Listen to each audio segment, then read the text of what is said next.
Justement, de la suite, dans les idées, on va décrypter tout ça avec notre invité, Jean-Marc Mosselin. C'est le patron, le directeur de Tahiti Tourisme. Bonsoir, monsieur le directeur. Bonsoir. Alors, ce salon virtuel, comment ça va se passer?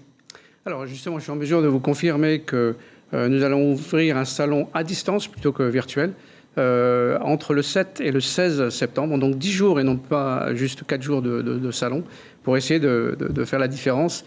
Et nous allons inviter tous les prestataires touristiques de télécharger leur offre sur le site web de Tahiti Tourisme dès la semaine prochaine.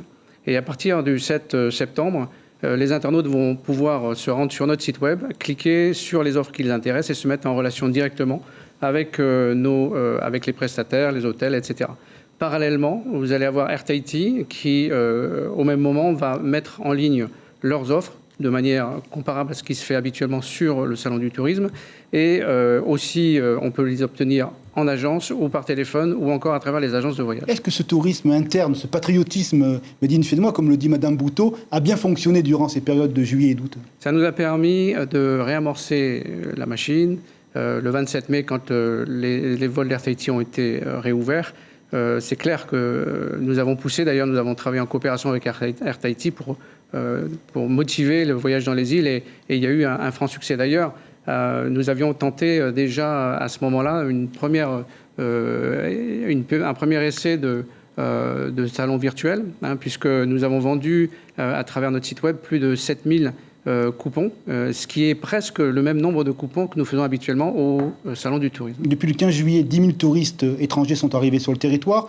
Un chiffre positif, seulement 11 personnes portent le virus de ces touristes-là. Est-ce que c'est une matière qui vous fait espérer justement dans cette dynamique-là? Complètement. C'est déjà la démonstration que le protocole sanitaire qui est en place fonctionne.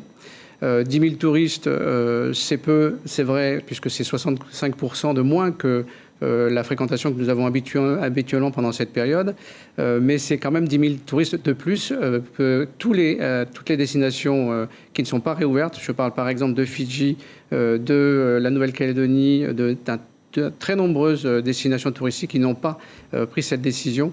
Et je crois que la Polynésie est précurseur en la matière avec un protocole sanitaire qui est vraiment en place. Justement, comment on parle aux touristes? On a vu, on est en phase 2 ce soir. Qu'est-ce que vous dites aux touristes pour venir ici, sachant que les États-Unis ont plus ou moins blacklisté, comme on dit de manière moderne, notre destination? Alors, les États-Unis ont juste passé la Polynésie en niveau 3.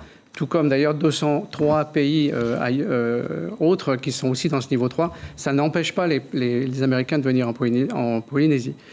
Alors, on a deux axes de communication. La première, c'est de dire que la Polynésie est Covid prepared et non pas free. Donc préparée et non pas protégée du Covid.